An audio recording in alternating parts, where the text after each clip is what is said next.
The Wind in the Willows by Kenneth Grahame.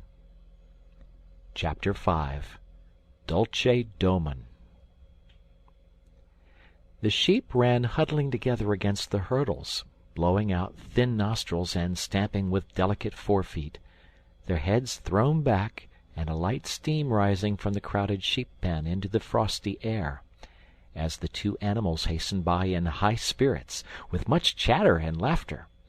They were returning across country after a long day's outing with Otter, hunting and exploring on the wide uplands where certain streams tributary to their own river had their first small beginnings, and the shades of the short winter day were closing in on them, and they still had some distance to go.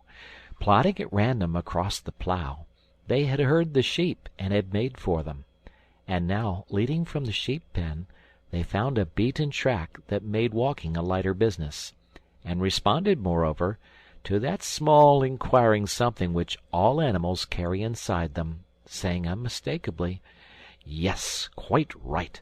This leads home."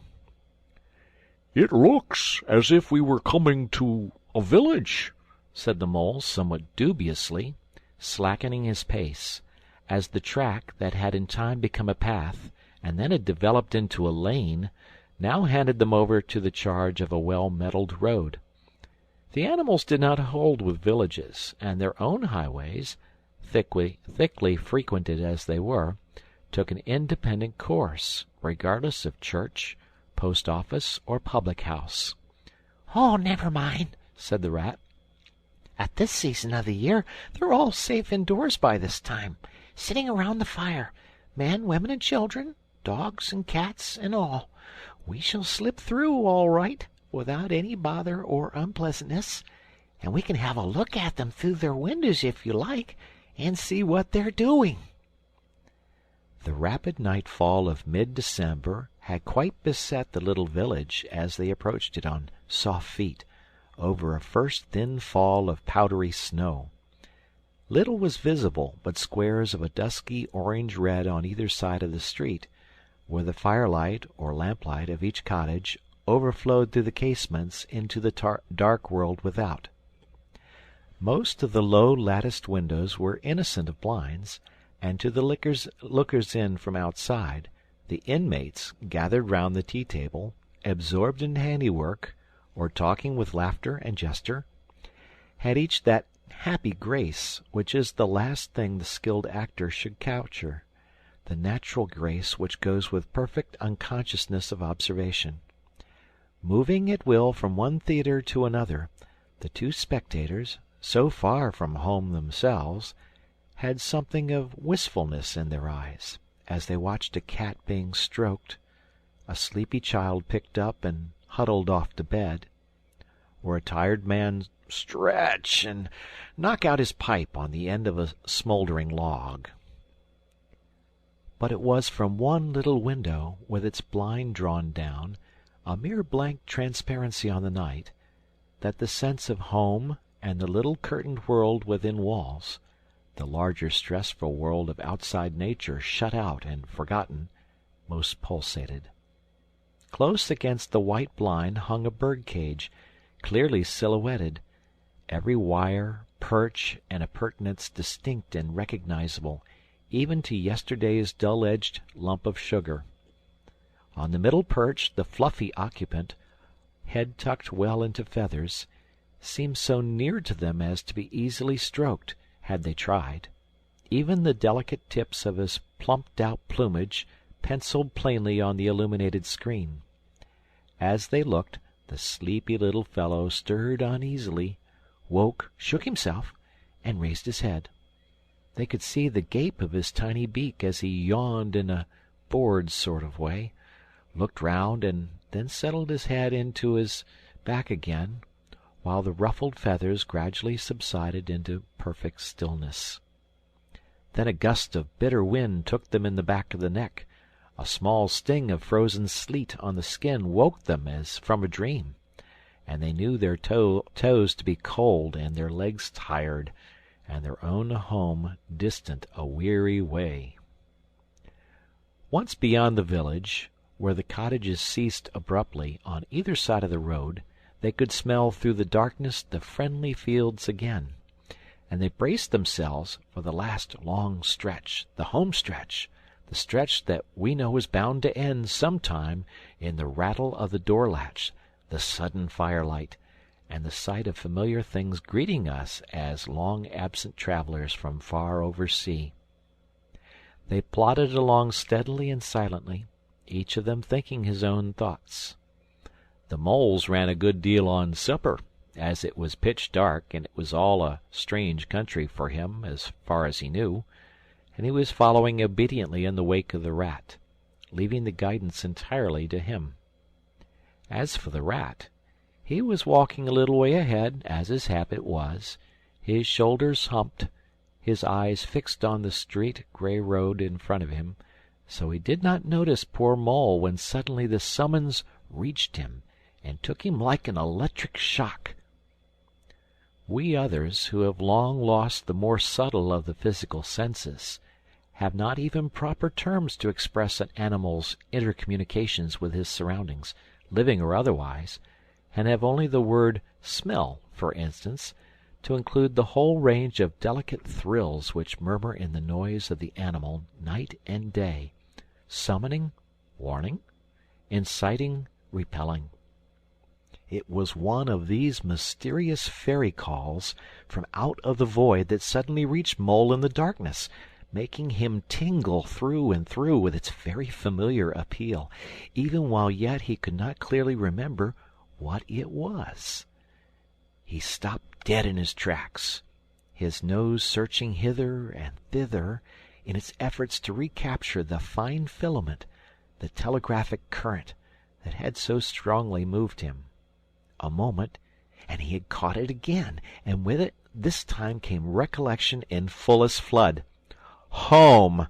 That was what they meant, those caressing appeals, those soft touches wafted through the air, those invisible little hands pulling and tugging all one way.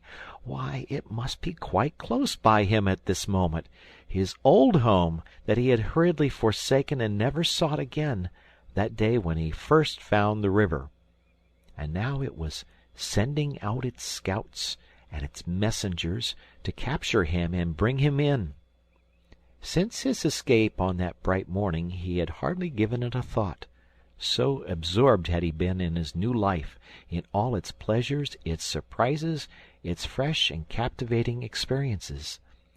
Now, with a rush of old memories, how clearly it stood up before him in the darkness, shabby indeed, and small and poorly furnished, and yet his, the home he had made for himself, the home he had been so happy to get back to after his day's work. And the home had been happy with him too, evidently, and was missing him, and wanted him back, and was telling him so, through his nose, sorrowfully, reproachfully, but with no bitterness or anger, only with plaintive reminder that it was there and wanted him. The call was clear, the summons was plain. He must obey it instantly and go. "Ready!" he called, full of joyful excitement. "Hold on! Come back! I want you, quick!" "Oh, come along, Mole, do!" replied the rat cheerfully, still plodding along. "Please stop, Ratty!" pleaded the poor Mole in anguish of heart. "You don't understand. It's my home, my old home. I've just come across the smell of it, and it's quite close by here, really quite close. And I must go to it. I must. Oh, come back, Ratty. Please, please come back." The rat was by this time very far ahead, too far to hear clearly what the Mole was calling, too far to catch the sharp note of painful appeal in his voice, and he was much taken up with the weather, for he too could smell something suspiciously like approaching snow. "Mole, we mustn't stop now, really," he called back. "We'll come for it tomorrow, whatever it is you found. But I daren't stop now. It's late, and the snow's coming on again, and I'm not sure of the way. And I want your nose, Mole, so come on quick. There's a good fellow." And the rat pressed forward on his way without waiting for an answer.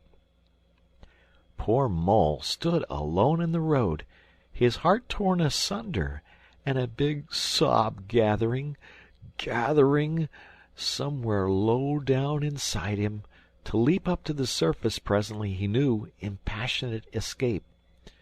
But even under such a test as this, his loyalty to his friend stood firm. Never for a moment did he dream of abandoning him.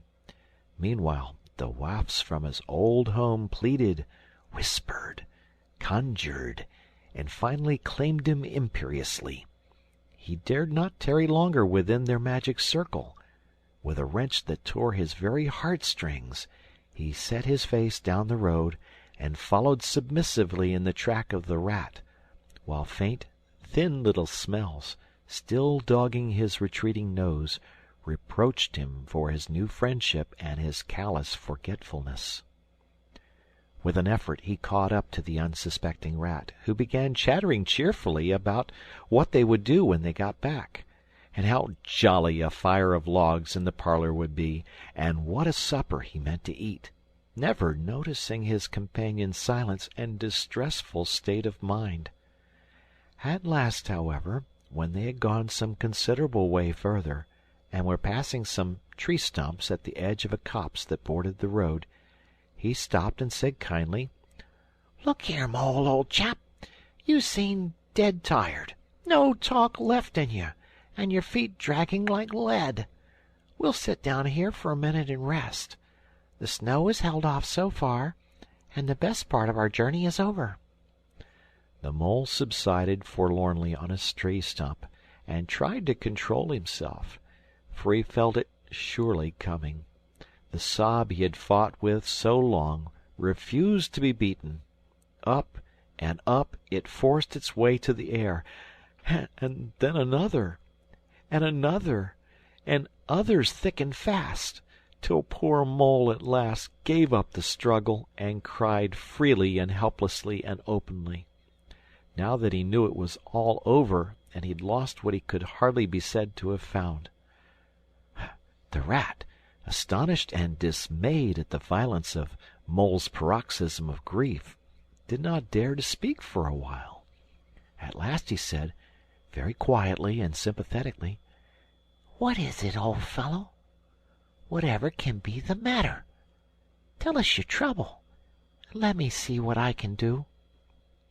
Poor Mole found it difficult to get any words out between the upheavals of his chest that followed one upon another so quickly, and held back speech and choked it as it came. "I know it's a shabby, dingy little place," he sobbed forth at last, brokenly. Not like your cozy quarters, or Toad's beautiful hall, or Badger's great house, but it was my own little home, and I was fond of it, and I went away and forgot all about it, and then I smelt it suddenly on the road when I called and you wouldn't listen, Rat, and everything came back to me with a rush, and I wanted it. Oh dear, and when you wouldn't turn back, Ratty, and I had to leave it, though I was smelling it all the time, I thought my heart would break. We might have just gone and had one look at it, Ratty, only one look. It was close by. But you wouldn't turn back, Ratty. You wouldn't turn back. Oh, dear. Oh, dear. Recollection brought fresh waves of sorrow, and sobs again took full charge of him, preventing further speech.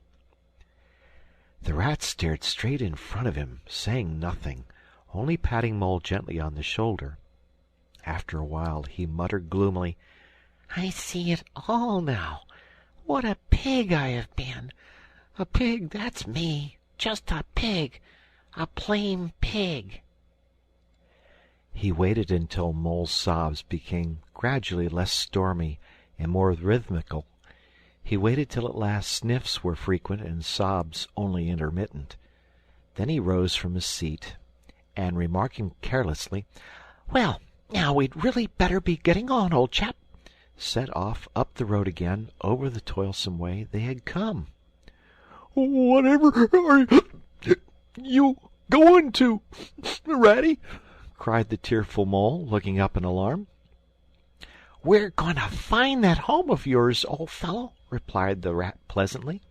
"So you better come along, for it will take some finding, and we shall want your nose." "Oh, come back, Ratty, do!" cried the Mole, getting up and hurrying after him. "It's no good, I tell you.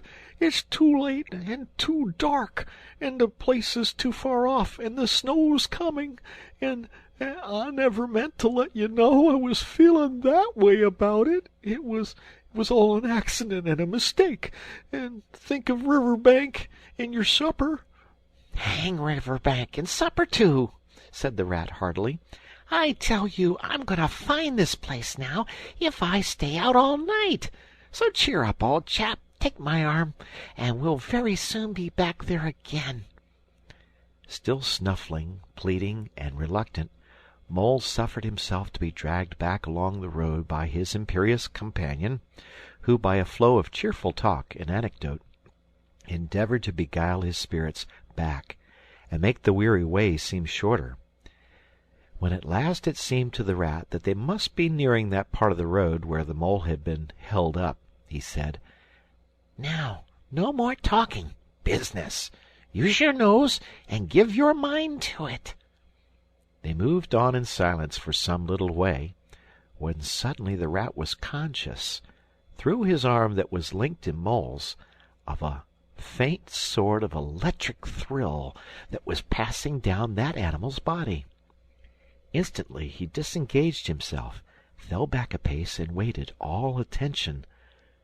The signals were coming through. Mole stood a moment rigid, while his uplifted nose, quivering slightly, felt the air. Then a short, quick run forward, a fault, a check, a try back, and then a slow, steady, confident advance. The Rat, much excited, kept close to his heels as the Mole, with something of the air of a sleep-walker, crossed a dry ditch, scrambled through a hedge, and nosed his way over a field open and trackless and bare in the faint starlight. Suddenly, without giving warning, he dived, but the Rat was on the alert, and promptly followed him down the tunnel to which his unerring nose had faithfully led him.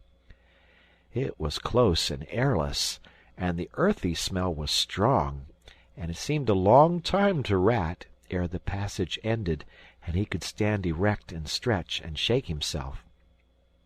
The Mole struck a match, and by its light the Rat saw that they were standing in an open space neatly swept and sanded underfoot, and directly facing them was Mole's little front door, with Mole End painted in Gothic lettering over the bell-pull at the side.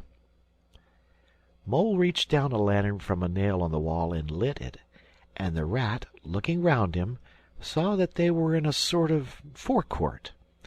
A garden seat stood on one side of the door, and on the other a roller, for the Mole, who was a tidy animal when at home, could not stand having his ground kicked up by other animals into little runs that ended in earth heaps. On the walls hung wire baskets with ferns in them, alternating with brackets carrying plaster statuary, Garibaldi and the infant Samuel, and Queen Victoria, and other heroes of modern Italy. Down on one side of the forecourt ran a skittle alley, with benches along it and little wooden tables marked with rings that hinted at beer mugs. In the middle was a small round pond containing goldfish and surrounded by a cockleshell border. Out of the center of the pond rose a fanciful erection clothed in more cockleshells and topped by a large silver glass ball that reflected everything all wrong and had a very pleasing effect. Mole's face beamed at the sight of all these objects so dear to him, and he hurried Rat through the door, lit a lamp in the hall, and took one glance round his old home. He saw the dust lying thick on everything, saw the cheerless, deserted look of the long-neglected house, and its narrow, meagre dimensions, its worn and shabby contents, and collapsed again on a hall chair, his nose to his paws. "Oh, Ratty!" he cried dismally. "Why ever did I do it? Why did I bring you to this poor, cold little place on a night like this, when you might have been at Riverbank by this time, toasting your toes before a blazing fire, with all your own nice things about you?" The Rat paid no heed to his doleful self-reproaches. He was running here and there, opening doors, inspecting rooms and cupboards, and lighting lamps and candles and sticking them up everywhere. "What a capital little house this is!" he called out cheerily. "So compact, so well planned. Everything here and everything in its place. We'll make a jolly night of it. The first thing we want is a good fire. I'll see to that. I always know where to find things. So this is the parlor. Splendid! Your own idea? Those little sleeping bunks in the wall? Capital! Now, I'll fetch the wood and the coals, and you get a duster, Mole. You'll find one in the drawer of the kitchen table. And try and smarten things up a bit. Bustle about, old chap." Encouraged by his inspiriting companion, the Mole roused himself and dusted and polished with energy and heartiness, while the Rat, running to and fro with armfuls of fuel, soon had a cheerful blaze roaring up the chimney. He hailed the Mole to come and warm himself, but Mole promptly had another fit of the blues, dropping down on a couch in dark despair and burying his feet in his duster. "Rat!" he moaned. "How about your supper, you poor, cold, hungry, weary animal?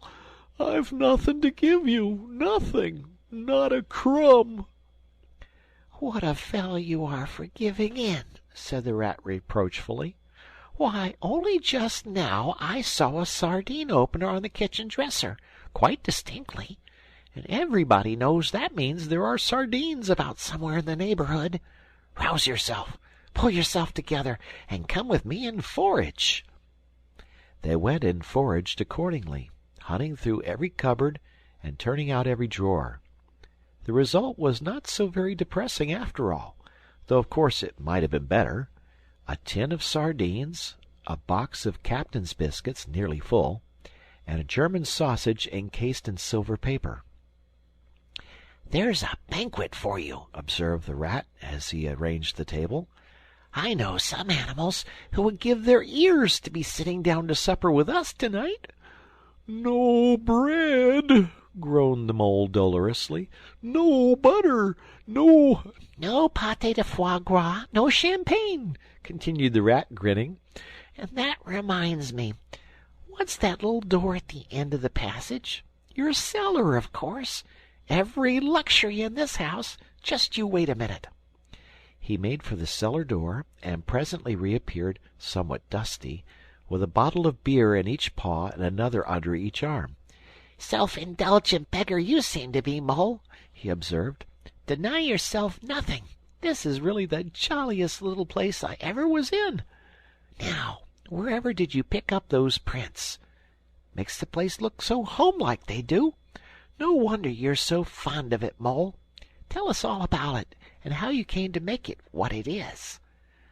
Then, while the Rat busied himself fetching plates and knives and forks, and mustard which he mixed in an egg cup, the Mole, his bosom still heaving with the stress of his recent emotion, related, somewhat shyly at first, but with more freedom as he warmed to his subject, how this was planned, and how that was thought of, and how this was got through a windfall from an ant, and that was a wonderful find and a bargain, and this other thing was bought out of laborious savings and a certain amount of going without.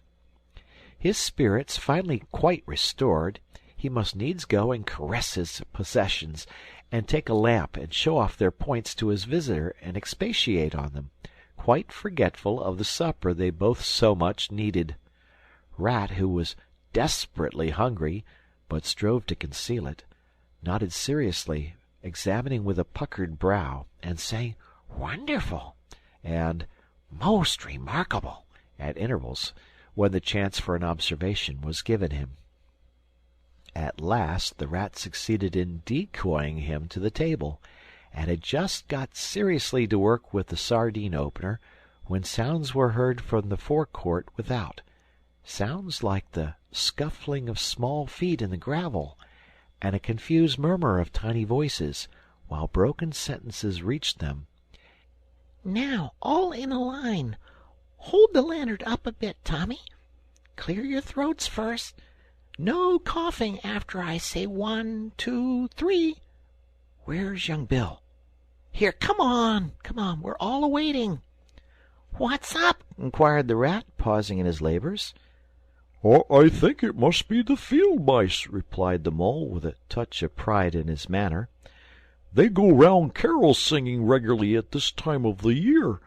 They're quite an institution in these parts, and they never pass me over.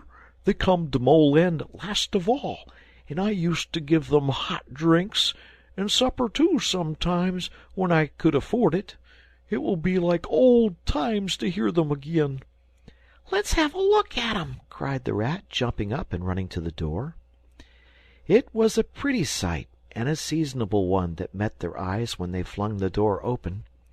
In the little forecourt, lit by the dim rays of a horn lantern, some 8 or 10 little field mice stood in a semicircle, red worsted comforters round their throats, their forepaws thrust deep into their pockets, their feet jigging for warmth. With bright beady eyes they glanced shyly at each other, sniggering a little, sniffing and applying coat sleeves a good deal. As the door opened, one of the elder ones that carried the lantern was just saying, "Now then, 1, 2, 3. And forthwith their shrill little voices uprose on the air, singing one of the old-time carols that their forefathers composed in fields that were fallow and held by frost, or when snow-bound in chimney corners, and handed down to be sung in the miry street to lamplit windows at Yule-time. Villagers all this frosty tide, let your doors swing open wide. The wind may follow and snow beside, yet draw us in by your fire to bide. Joy shall be yours in the morning. Here we stand in the cold and the sleet, blowing fingers and stamping feet. Come from far away you to greet, you by the fire and we in the street, bidding you joy in the morning. For ere one half of the night was gone, sudden a star has led us on, raining bliss and benison, bliss tomorrow and more anon, joy for every morning. Goodman Joseph toiled through the snow, saw the star o'er a stable low. Mary she might not further go, welcome thatch and litter below. Joy was hers in the morning. And then they heard the angels tell, who were the first to cry Noel. Animals all, as it befell, in the stable where they did dwell. Joy shall be theirs in the morning.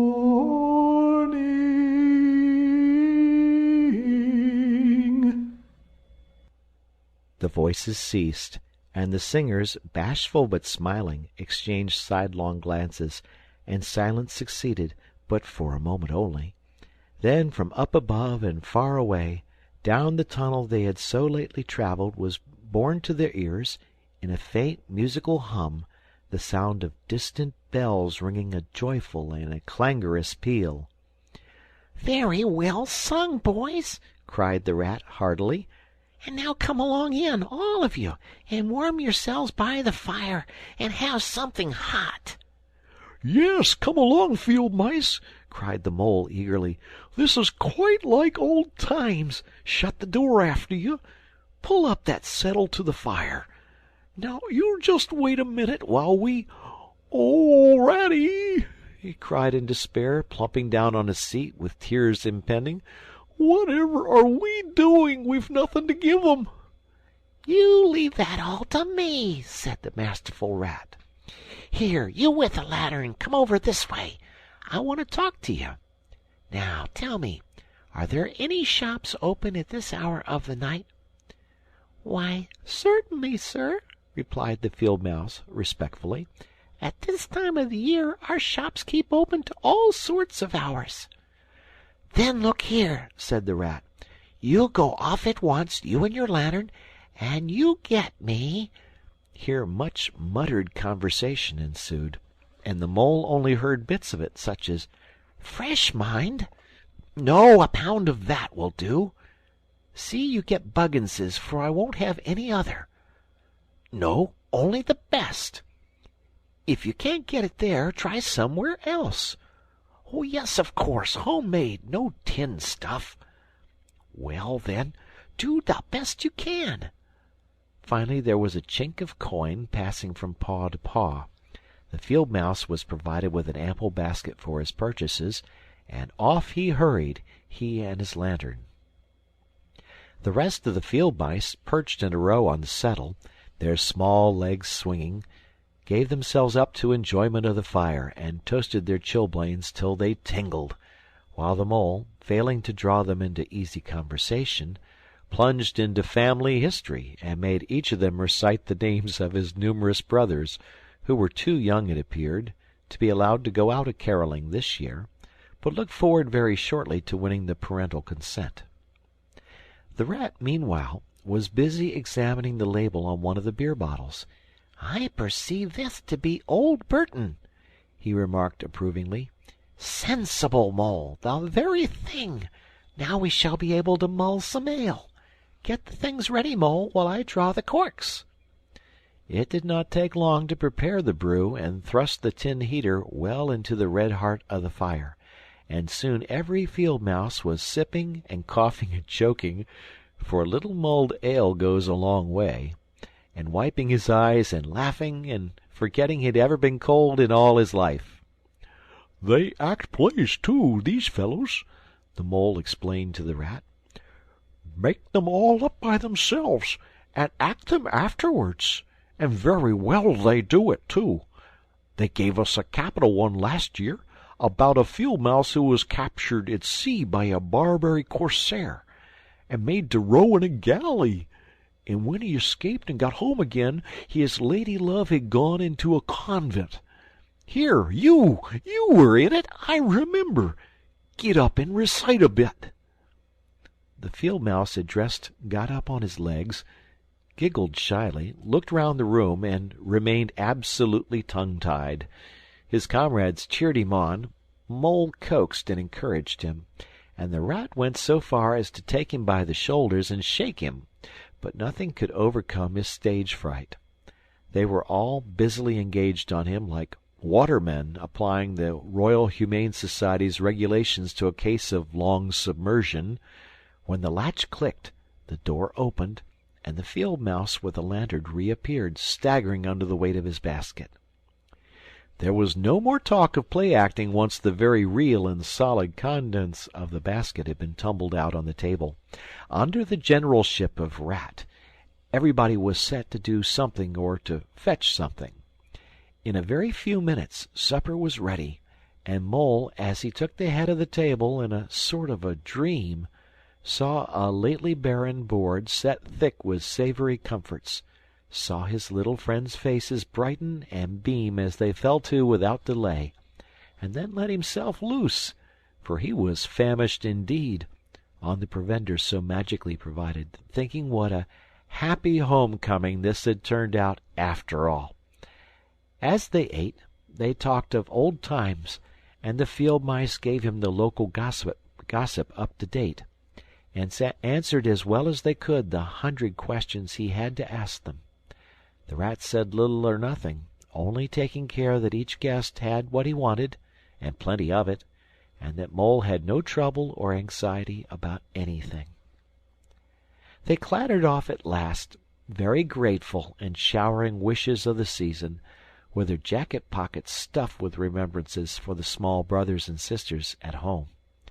When the door had closed on the last of them, and the chink of the lanterns had died away, Mole and Rat kicked the fire up, drew their chairs in, brewed themselves a last nightcap of mulled ale, and discussed the events of the long day.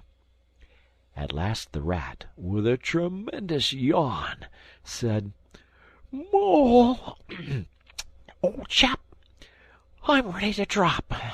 Sleep is simply not the word. That's your own bunk over on that side?